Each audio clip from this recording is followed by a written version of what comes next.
मेरी शादी को मुश्किल से 1 घंटा ही हुआ था और मैं अपने पति के सामने बैठी फूट फूट कर रो रही थी। ऐसा लग रहा था जैसे आज मेरी शादी नहीं बल्कि मेरी पूरी ज़िंदगी तबाह हो चुकी हो। मेरे पति मोहन, जिनका चेहरा मुझे शुरू से ही बदसूरत लग रहा था, गाल पर वह बड़ा सा तिल और उसकी गहरी नज़रें मुझे और बेचैन कर रही थी। उसे देखते ही मेरे मन में अजीब सी घिन पैदा होने लगी और मैं अनजाने में उससे दूरी बनाने लगी। तभी मोहन ने धीमी आवाज़ में पूछा, क्या हुआ है? शादी की पहली रात इस तरह तुम रो क्यों रही हो? उसके सवाल ने जैसे मेरे सब्र का बांध तोड़ दिया था। मैं चीखते हुए बोली, अगर किसी खूबसूरत लड़की की शादी तुम जैसे बदसूरत इंसान से हो जाए तो उसकी ज़िंदगी तो बर्बाद हो ही जाती है। मेरी बात सुनकर मोहन सुन रह गया और फटी फटी आंखों से मुझे देखने लगा, लेकिन उस पल मेरे अंदर इतना जहर भरा हुआ था कि मैंने जरा सी भी दया न दिखाई। मैं उसके चेहरे और शक्ल सूरत और उसके गांव और उसकी हैसियत तक का बहुत मजाक उड़ाने लगी। फिर मैं गुस्से में चिल्लाकर कह दिया कि मैं तो किसी और से मोहब्बत करती थी और मेरे पिता ने ही मेरी शादी तुम जैसे अनपढ़ गवार इंसान से कर दी। मेरे शब्दों ने जैसे उसकी आत्मा तक को झकझोर दिया था। शादी के वक्त जो खुशी उसके चेहरे पर थी वह पल भर में पूरी तरीके से गायब हो चुकी थी। उसका चेहरा लाल पड़ गया, आंखें सुन सी हो गई। मैंने अपनी बात जारी रखते हुए कहा कि मैं ये शादी कभी नहीं चाहती थी। मैं अपने प्रेमी विनोद से शादी करना चाहती थी, जो मेरे साथ इंजीनियर की पढ़ाई कर रहा था। यह सारी सच्चाई सुनकर मोहन के होश उड़ गए। वह बिना कुछ कहे उठा और सीधा वॉशरूम में चला गया। मैं डर गई थी कि कहीं वह मेरे साथ कुछ गलत ना कर दे, लेकिन कुछ देर बाद वह बाहर आया तो उसका स्वर बिल्कुल बदला हुआ था। उसने ठंडे लहजे में कहा, तुम अपने आशिक के पास चली जाओ, मैं आज ही तुम्हें तलाक दे देता हूँ। उसकी बात सुनते ही मेरे चेहरे पर तो खुशी फैल गई थी।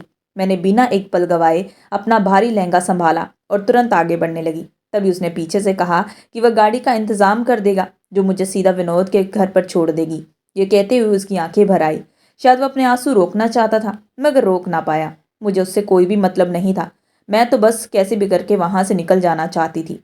घंटों के सफर के बाद मैं आखिरकार विनोद के घर पहुंच गई। मेरा दिल जोर जोर से धड़क रहा था। आंखों में सपने और होठों पर हल्की सी मुस्कान थी। लेकिन जैसे ही मैं हॉल में दाखिल हुई तो मेरे पैरों तले जमीन खिसक चुकी थी, क्योंकि सामने विनोद किसी और। मेरा नाम अवंतिका है। शादी के ठीक बाद दुल्हन की लाल जोड़े में सजी मैं कई घंटों का सफ़र तय करके अपने ससुराल पहुंची थी। विदाई के समय जो आंसू मेरी आंखों से बह रहे थे वह रास्ते भर थमने का नाम नहीं ले रहे थे। पूरी यात्रा मैंने चुपचाप काटी थी, जैसे मेरी आवाज़ ही मुझसे छिन गई हो। मन में ना कोई उत्साह था और ना ही कोई सपना, बस खालीपन था, अफसोस था। और ऐसा लग रहा था कि जैसे मानो जिंदगी अचानक किसी ऐसे मोड़ पर ला खड़ी कर दी गई हो जहां लौटने का ये कोई रास्ता नहीं था। जब मैं अपने ससुराल पहुंची तो घर की औरतों ने मुझे कमरे में बिठा दिया। कमरे की दीवारें जैसे मेरी घुटन को और बढ़ा रही थी। मैं एमबीए पास लड़की थी, लेकिन मेरी शादी एक ऐसे इंसान से कर दी जिसकी सोच और दुनिया मुझसे कोसों दूर थी। मैं फूट फूट कर रोती रही, पर किसी से शिकायत करती।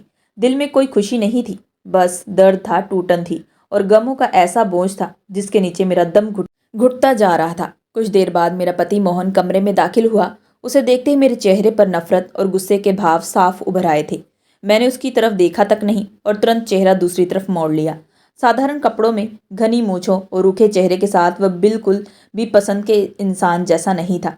वह बहुत मुस्कुराया तो उसकी मुस्कान मुझे और खटक गई। वह पास आकर बैठ गया और कुछ पल तक मुझे ध्यान से और गहरी निगाहों से देखने लगा। उसका यूं देखना मुझे बहुत ही ज्यादा चुभ रहा था। दिल कर रहा था कि मैं उसे वहीं से उठाकर बाहर भेज दूं। कुछ देर बाद उसने नरमी से कहा कि वह खुद को बहुत खुशकिस्मत मानता है कि उसे मुझ जैसी सुंदर और पढ़ी लिखी पत्नी मिली है। उसकी बातें सुनते ही मेरे अंदर दबा हुआ सारा जहर बाहर आ गया। मैंने तीखी नज़र से उसकी ओर देखा और फिर साफ साफ शब्दों में कह दिया कि बदकिस्मत तो मैं हूँ जिसे तुम जैसा अनपढ़ देहाती और बेढंगा पति मिला है। मेरी बात सुनते उसके चेहरे की रंगत उतर गई थी। शायद उसे ऐसी खरी खरी बातें सुनने की बिल्कुल भी उम्मीद नहीं थी। असल में मेरे माता पिता ने मेरी मर्जी के खिलाफ ही मेरी शादी अपने जान पहचान वाले के बेटे के साथ तय कर दी थी, जो गांव में रहकर खेतीबाड़ी का काम करता। उनके लिए बस यही काफ़ी था कि लड़का ठीक ठाक कमाता है और परिवार संस्कारी है। लेकिन किसी ने ये जानने की कोशिश नहीं की कि आखिर मैं क्या चाहती हूँ, मुझे क्या पसंद है, मुझे कैसा जीवन साथी चाहिए। मेरे लिए सिर्फ पैसा या सुरक्षित भविष्य ही सब कुछ नहीं था। मेरे दिल की पसंद, मेरी भावनाओं की किसी को कोई कीमत नहीं थी। मेरे भीतर गुस्से और जलन की आग जलती जा रही थी। शब्द मेरे काबू में नहीं थे। मैं जैसे अपने अंदर का सारा आक्रोश उसी तरह मोहन पर निकाल देना चाहती थी। वह हैरानी से मुझे देख रहा था और फिर बोला कि क्या मेरे घर वालों ने मेरी पसंद की चीज़ों में मेरी राय नहीं ली? शायद उसे लगा कि बात सिर्फ शादी के इंतज़ाम या सामान तक ही सीमित है, लेकिन उसे क्या पता था कि बात उससे भी काफ़ी ज़्यादा गहरी थी। मैं लगभग चीखते हुए बोली, अगर बात सिर्फ चीज़ों की होती तो मैं सहन भी कर लेती। परेशानी तो उसकी शक्ल, उसकी सोच और उसकी हैसियत से थी। मैंने उसे आईना देखने तक की सलाह दे डाली और कह दिया कि वो मेरे साथ ज़िंदगी बिताने के काबिल नहीं है। ना ही उसकी पढ़ाई मेरे बराबर थी और ना ही उसकी दुनिया। यह सब कहते कहते मैं टूट गई थी और मैं खूब रोने लगी। वह अचानक चुप हो गया। कुछ देर पहले उसके चेहरे पर जो खुशी झलक रही थी, अब वह पूरी तरीके से गायब हो चुकी थी। चेहरा बुझा हुआ था, आंखों में दर्द साफ दिख रहा था। रोते हुए मैंने यह भी कह दिया कि मैं किसी और से प्यार करती हूँ और मैं उसके साथ ये रिश्ता नहीं निभा सकती। मेरी बात सुनते ही वह हैरानी से खड़ा हो गया और मुझसे पूछा कि क्या मैं कह रही हूँ वो सच है। मैंने बिना झिझक के कहा कि जिस इंसान से मैं प्यार करती हूँ वो उससे हर मायने में बहुत ही ज़्यादा बेहतर है और दिखने में भी काफ़ी अच्छा है और पढ़ाई में भी। ये सुनकर उसकी आंखें भर आई। वह बिना कुछ बोले वॉशरूम की तरफ चला गया। ये सच था कि मैं किसी और से प्यार करती थी। कॉलेज के दिनों में एक लड़के से मेरी पहचान हुई थी जो उसी शहर में पढ़ता था और वहीं से हमारी बातचीत शुरू हुई। फ़ोन कॉल्स बढ़ी और धीरे धीरे वह रिश्ता प्यार में बदल गया। मैं अपने नसीब को कोसते हुए कमरे में बैठी रो रही थी। तभी मोहन बाहर आया। उसकी आंखें लाल थी और चेहरा गीला लग रहा था, जैसे उसने खुद को संभालने की बहुत कोशिश की हो। उसने मुझसे नजरें चुरा ली और वह मेरी तरफ पीट करके चुपचाप लेट गया। उसकी सांसों की आवाज़ से भी मुझे अंदाज़ा हो रहा था कि शायद वह रो रहा है, लेकिन मैंने जानबूझकर उस एहसास को नज़रअंदाज कर दिया। बिना कुछ सोचे समझे मैं कपड़े बदलने के लिए अंदर चली गई। जब बाहर निकली तो साधारण कपड़ों में थी। कमरे में नज़र दौड़ाई तो देखा वह नीचे फर्श पर एक पतली सी चादर बिछाकर तकिए के सहारे लेटा हुआ था। यह देखकर मैंने राहत की सांस ली और ऊपर पलंग पर जाकर लेट गई। थकान इतनी थी कि कुछ ही देर में मेरी आंख लग गई। दिन ऐसे ही बीतते चले गए। ना मेरे और उसके बीच कोई बातचीत होती और ना ही हमारा रिश्ता आगे बढ़ता। वह सुबह तड़के अपने काम पर निकल जाता और शाम ढलते ही लौट आता। मिट्टी से सने कपड़े, शरीर से आती खेतों की गंध और पसीने में डूबा उसका चेहरा, सब कुछ मुझे बहुत ही चिढ़ाता था। उसे देखते ही मेरे अंदर अजीब सी घृणा उठती और मैं तुरंत मुंह फेर लेती। शायद मेरे चेहरे के भाव पढ़कर ही वह बिना कुछ कहे बाहर चला जाता, नहाकर आता और फिर खामोशी से अपने कोने में सिमट जाता। घर की परंपराओं के चलते मुझे सबके साथ बैठाकर खाना खाना पड़ता था। यहाँ पति पत्नी एक ही थाली में भोजन करना रिवाज था। उसके साथ एक ही थाली साझा करना मेरे लिए किसी सजा से कम नहीं था। कई बार मैं आधा अधूरा खाकर ही निकल जाती थी। शायद उसे ये बात समझ आ गई थी, इसलिए अब वह खुद ही थोड़ा सा खाकर उठ जाता ताकि मैं ढंग से खा सकूं। मुझे इस बात से भी कोई फर्क ना पड़ता कि वह दिन भर मेहनत करके थका हुआ लौटता है और भूखा रह जाता है। उल्टा मुझे सुकून होता कि वह जल्दी उठ गया है और मैं चैन से खा पाऊंगी। मेरे मन में बस एक ही कसक थी कि मेरी अधूरी रही गई चाहते। बार बार मुझे विनोद की याद आने लगी। मेरे पास जो मोबाइल था वो शादी के बाद मुझसे ले लिया गया था। इस घर में औरतों को फ़ोन रखना अच्छा नहीं माना जाता, लेकिन अब मेरे सब्र की हद टूट चुकी थी। मैंने सारी झिझक छोड़कर उसे साफ कह दिया कि मुझे उसका फ़ोन चाहिए, मुझे विनोद से बात करनी है। उसने हैरानी से मेरी ओर देखा, लेकिन मैंने उसके हाथ से फ़ोन ले लिया और नंबर मिला दिया। उधर से विनोद की आवाज़ सुनते ही मैं बेहद टूट चुकी थी। मैं रोते हुए उसे सब कुछ बता चुकी थी, कैसे मेरी मर्जी के खिलाफ मेरी शादी कर दी गई, कैसे मैं यहाँ घुट रही हूँ। उस वक्त मुझे इस बात का एहसास भी नहीं था कि वह कमरे में मौजूद है। वह बिना कुछ कहे चुपचाप नीचे बिछी चादर पर लेट गया। मैं देर तक विनोद से बातें करती रही। धीरे धीरे ये रोज का सिलसिला बन गया था। हर दिन मैं फ़ोन लेती और उसी से बात करती। विनोद भी मुझे अपनाने को तैयार था। एक रात नेटवर्क बार बार कट रहा था। वह सो चुका था और मैं चाहती थी कि आराम से बात कर सकूं। उस वक्त घर के सभी लोग अपने अपने कमरों में थे। मैं बाहर वाले हिस्से में जाकर धीमी आवाज़ में बात करने लगी कि तभी अचानक किसी ने मेरे हाथ से फ़ोन छीन लिया। मैं घबरा गई। सामने उसका छोटा भाई गुस्से से खड़ा था। ऊंची आवाज़ में उसने मुझ पर आरोप लगाना शुरू कर दिया। उसकी आवाज़ सुनते ही एक एक करके घर के सारे मेंबर जाग गए थे और कुछ ही देर में वह नींद से उठकर बाहर आ गए। उसने सख्ती से पूछा, ये शोर क्यों मचाया जा रहा है? उसके भाई ने सबके सामने मेरी बातें सारी उछाल दी। मुझे लगा अब यही मौका है, अब मुझे इस घर से निकाल दिया जाएगा। इस सोच ने मेरे मन में अजीब सी खुशी भी दी थी कि चलो इस रिश्ते से जल्द ही मुक्त हो जाऊंगी। लेकिन उसने सबके सामने अपने भाई को रोक दिया। उसने साफ शब्दों में कहा कि यह सब उसकी जानकारी में है और उसे अपनी पत्नी पर पूरा भरोसा है। किसी को भी यह हक नहीं कि वह उसके चरित्र पर सवाल उठाए। उसके शब्दों में ऐसा भरोसा था कि वह सब चुप हो गए। मामला वही ख़त्म कर दिया गया, लेकिन मुझे उस पर बहुत ज़्यादा गुस्सा आ गया। मैंने उससे कहा कि वह मेरे रास्ते में बार बार क्यों आ जाता है। अगर वह चुप रहता तो शायद मेरा रास्ता साफ हो जाता। मैं यहाँ से चुपचाप चली जाती और मेरे माता पिता को मजबूरन मेरी शादी विनोद से करवानी पड़ती। उसने मेरी सारी बातें चुपचाप सुनी, फिर बेहद शांत स्वर में बोला कि भले ही मैं उसके साथ रहना ना चाहूँ, लेकिन वह मेरे चरित्र पर दाग नहीं लगने देगा। मेरी इज्जत से मेरे माता पिता की इज्जत जुड़ी है। अगर मुझ पर उंगली उठेगी तो उनकी भी प्रतिष्ठा पर मिट्टी मिल जाएगी। वह सारे इल्ज़ाम खुद पर लगा लेगा ताकि मुझ पर कोई सवाल ना उठाए। उसने कहा कि कुछ ही दिनों में वह मुझे शहर छोड़ आएगा और अगर वह लड़का मुझे अपनाने को तैयार होगा तो वह खुद जिम्मेदारी लेकर मुझे मेरी माँ के घर भी पहुँचा देगा। उसकी बातें सुनकर मैं पहली बार सच में खुश हुई थी। वह कम से कम पढ़ा लिखा तो नहीं था, लेकिन उसकी सोच किसी समझदार इंसान से कम भी नहीं थी। इज्जत और मर्यादा की जो समझ उसमें थी, उसने मुझे अंदर तक हिला दिया था। जाने क्यों अब मेरे दिल में उसके लिए कुछ भावनाएं धीरे धीरे करवट लेने लगी, लेकिन मैंने खुद को संभाला और अपनी भावनाओं को इग्नोर किया। अगले दिन मैंने विनोद को हर बात साफ साफ बता दी थी कि मेरी बातें सुनकर वह बेहद उत्साहित हो गया। उसने कहा कि मैं शहर आ जाऊं, अपने पति से अलग हो जाऊं और हम दोनों कानूनी तरीके से शादी कर लेंगे। उसके मुताबिक एक बार हम साथ रहने लगेंगे तो मेरे माता पिता भी हमें चुपचाप स्वीकार करने पर मजबूर हो जाएंगे। उसकी बातों में मुझे अपना भविष्य साफ दिखाई देने लगा था और मैं बिना सोचे समझे उसकी हाँ में हाँ मिलाती गई। कुछ ही दिनों बाद मैं मोहन के साथ शहर पहुंची। जिस पते पर विनोद ने बुलाया था वहां पहुंचकर मैंने मोहन से साफ कह दिया कि अब तुम घर लौट जाओ और जल्द से जल्द अलग होने के कागज भी भिजवा दो। मैंने साफ कह दिया था कि अब हमारे बीच कोई भी रिश्ता नहीं रहेगा और मैं विनोद के साथ अपनी नई जिंदगी की शुरुआत करने वाली हूँ। उसने बिना कोई सवाल किए बस इतना ही कहा कि जरूरी कागजी प्रक्रिया पूरी करके अगले दस्तावेज उसी पत्ते पर भिजवा दिया जाएगा। यह कहकर वो चुपचाप वहां से चला गया। मैंने सामने वाले घर का दरवाजा खटखटाया। दरवाजा विनोद ने ही खोला था। मुझे देखकर उसके चेहरे पर बड़ी सी मुस्कान फैल गई और वह मुझे अंदर ले गया। घर आज सामान्य रूप से शांत लगा था। मैंने पूछा कि उसके परिवार वाले कहाँ हैं, तो उसने टालते हुए कहा कि चलो अंदर, सब कुछ समझा दूंगा। मैं उसके पीछे पीछे कमरे तक चली गई। कमरे की दहलीज लांघते ही मेरा दिल जैसे किसी ने मुट्ठी में जकड़ लिया हो।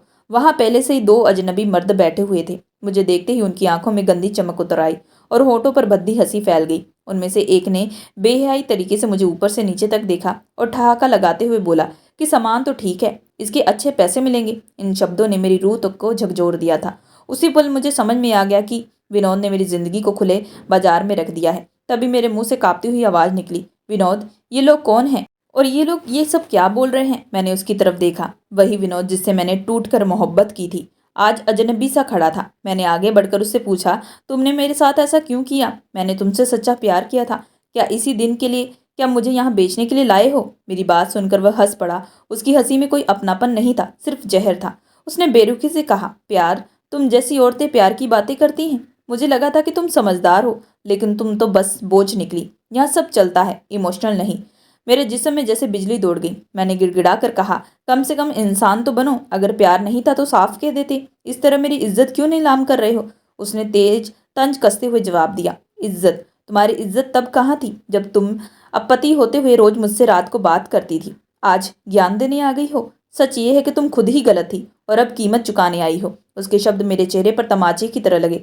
उस पर मुझे पहली बार अपनी भूल साफ दिखाई दी। जिस आदमी को मैं सब कुछ समझ बैठी थी वह मुझे सामान समझ रहा था। मेरी आंखों से आंसू बहने लगे, लेकिन दिल में डर के साथ साथ एक अजीब सी ताकत ने भी जन्म ले लिया था। इसी बीच वे मर्द आगे बढ़ने लगे। तभी मैंने अपने भीतर की सारी हिम्मत जुटाते हुए विनोद को जोरदार धक्का दे दिया और जान बचाकर बाहर की ओर दौड़ पड़ी। पीछे से उनकी गलियां और भारी कदमों की आवाजें मेरे पीछा कर रही थी। अंधेरे, गली, सन्नाटा और तेज होती धड़कन सब कुछ डर को कई और गुना बढ़ा चुकी थी।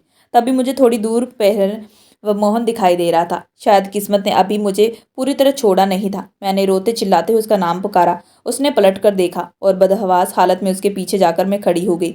मेरे पीछे वह तीनों लोग धमकियां देते हुए पास आ चुके थे। मोहन एक पल भी ना डरा। वह बिना कुछ कहे मेरे सामने खड़ा हो गया, जैसे मेरी हर सांस की जिम्मेदारी उसी पर हो। हाथापाई शुरू हो गई। शोर सुनकर आसपास के लोग निकल आए और तभी पुलिस की गाड़ी भी वहां पहुंच गई। पुलिस को देखते ही वो लोग भागने लगे, लेकिन पकड़े गए। बाद में पता चला कि वे लोग लंबे समय से लड़कियों को झूठे प्यार में फंसाकर उनकी जिंदगी बर्बाद कर रहे थे।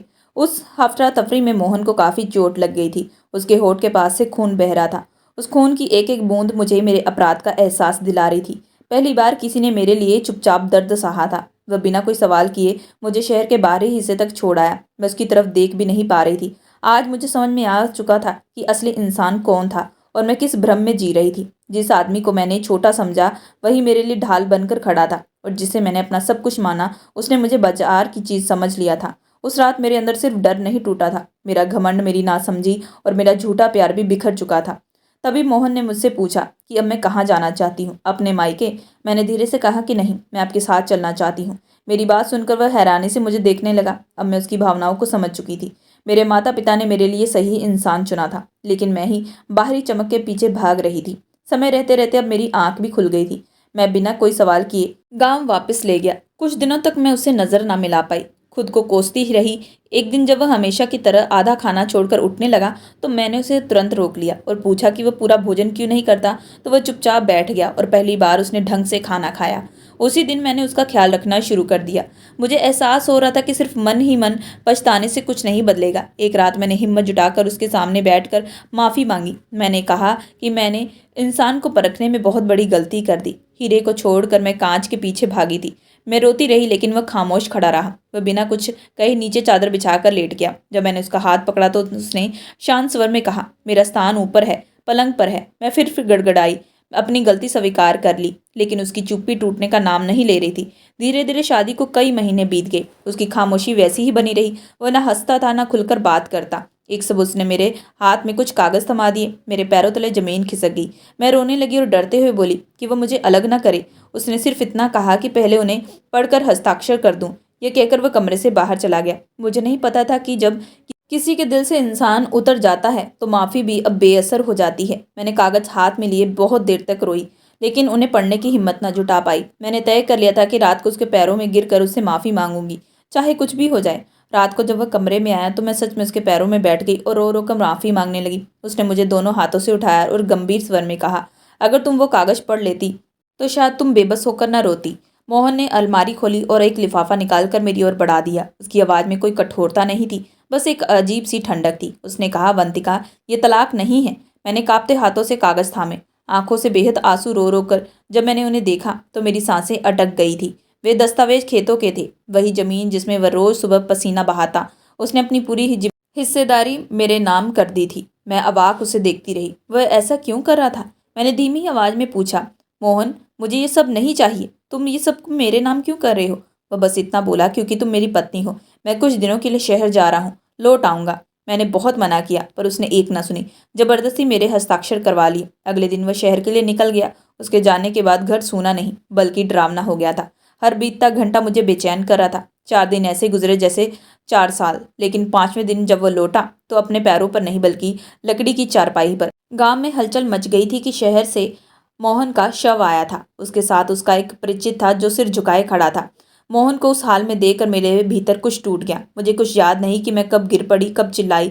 मेरी दुनिया जैसे एक पल में राख बन गई थी। 2 दिन बाद जब होश लौटा तो मेरी सासू माँ मेरे पास एक बंद लिफाफा लेकर आई। उन्होंने कहा, वंतिका, ये मोहन के दोस्त ने दिया है, बोला है ये तुम्हारे लिए है। मैं चौंक गई। मैंने कहा कि माँ, मोहन तो ज़्यादा पढ़े लिखे नहीं थे। फिर ये चिट्ठी? उन्होंने मुझे हैरानी से देखा और बोली, तुम्हें ये किसने कहा? कि उसने गांव से इंटर तक पढ़ाई की थी। आगे उसने पढ़ाई खुद संभाली, खेत भी देखे, घर भी। उसने कभी दिखावा नहीं किया। फिर उन्होंने जो बताया उसने मेरी अंतर तक की आत्मा को हिला दिया था। मोहन बचपन से ही मुझे चाहता था। उसकी यही जिद थी कि मुझे अपनी पत्नी बनाएगा। वह कहा करता था कि उसकी होने वाली पत्नी पढ़ी लिखी होगी तो वह खुद को कम नहीं रहने देगा। उसे डर था कि कहीं मैं किसी दिन ये ना सोचूं कि मेरा पति मुझसे कम है, इसलिए उसने खुद को हमेशा ही साधारण दिखाया। मैंने कभी गांव आकर ये सब जानने की कोशिश ही नहीं की थी कि मैंने उसे समझा ही नहीं। मैंने कांपते हाथों से वह खत खोला। उसमें लिखा था कि वंतिका, मैंने कभी ये जरूरी नहीं समझा था कि अपनी पढ़ाई या समझदारी दिखाऊं। ज्ञान शोर नहीं करता। बचपन से तुम्हारा नाम मेरे घर पर लिया जाता था और मेरे दिल में बसता चला गया। तुम्हारी पसंद मेरी आदत बन गई थी। शायद बिना कहे मैं तुमसे बहुत ज़्यादा जुड़ चुका था। शादी की पहली रात ही तुम्हारी बातों ने मुझे पूरा तोड़ दिया था। एक आदमी बहुत कुछ सह सकता है, लेकिन जब उसकी मनपसंद पत्नी ही उसी पल उसे नकार दे तो उसका आत्मसम्मान सब कुछ चूर हो जाता है। मैंने सब सहा चुपचाप, लेकिन भीतर कुछ ऐसा बैठ गया जो मुझे अंदर ही अंदर खोखला करता गया। मेरा जो कुछ भी था मैंने सब तुम्हारे नाम कर दिया है। मेरे बाद तुम्हें किसी के सामने झुकना नहीं पड़ेगा। मेरी मोहब्बत मेरी कमजोरी थी, तुम्हारी जिंदगी नहीं। तुम अब आज़ाद हो। खत पढ़ते पढ़ते मेरी सिसकियां फूट फूट कर टूट पड़ी थी। मेरा दिल तो माने जैसे चलना ही बंद हो चुका था। मैं खुद को बार बार कोस रही थी कि मेरी नासमझी, मेरा घमंड, मेरी बेवफाई, सब ने मिलकर एक सच्चे इंसान की सांसें छीन ली। सासू माँ घबरा गई और बोली, बेटा, ऐसा क्या लिख दिया उसने? मैं क्या ही बताती अब, कि ये कैसे कहती कि मैंने एक ऐसे इंसान को खो दिया जिसे समझने का मौका भी मैंने खुद से छीन लिया था। मुझे समझ तब आई थी जब मेरे हाथ पूरी तरह खाली हो चुके थे। अब मैं फूट फूट कर रोती रही, खुद से कहती रही कि काश समय लौट आता, काश मैं उसकी जगह होती। उसने एक वफादारी निभाकर इस दुनिया से विदा ले ली थी और अब एक मोहब्बत निभाने का बोझ मैंने खुद से उठा लिया था। मोहन के जाने के बाद घर में आवाज़ें अब गूंजनी बंद हो चुकी थी, पर मेरे लिए सब कुछ बेजान हो चुका था। दीवारों से टकरा कर लौटती मेरी सांसें ही मुझे याद दिलाती थी कि मैं अभी भी जिंदा हूँ। उसकी चारपाई आज भी कोने में पड़ी थी, जहाँ वह अक्सर चुपचाप बैठकर मुझे देखा करता था। मैं कई बार सोचती कि अगर उस वक्त उसने मुझे डांट दिया होता, अगर उसने जरा भी गुस्सा दिखाया होता तो शायद उसका दिल इतना बोझिल ना होता। लेकिन वह तो खामोशी ओढ़े रहा और वही खामोशी उसे खा गई। गांव की औरतें मुझे देखने आती, कोई सहानुभूति जगाती, कोई निगाहों से सवाल पूछती। मुझे हर नज़र में अपना अपराध दिखता। वे शायद नहीं जानती थी कि मैंने अपने पति को जिंदा रहते ही मार दिया, अपनी नासमझी से, अपनी खुदगर्जी से। रात को जब सब सो जाते तो मैं उसकी चीज़ों से बात करती, उसकी कमीज पकड़ कर रोती, जैसे वह मुझे सुन रहा हो। कई बार गुस्से में खुद को थप्पड़ मारा कि काश उस रात मेरी जुबान गूंगी हो जाती। दिन बीते गए पर समय आगे न बढ़ा। हर सुबह वही बोझ लेकर आती, पछतावे का। खेतों के कागज अब मेरे नाम थे, लेकिन उन जमीनों पर खड़ी होकर मुझे सिर्फ उसका पसीना दिखता।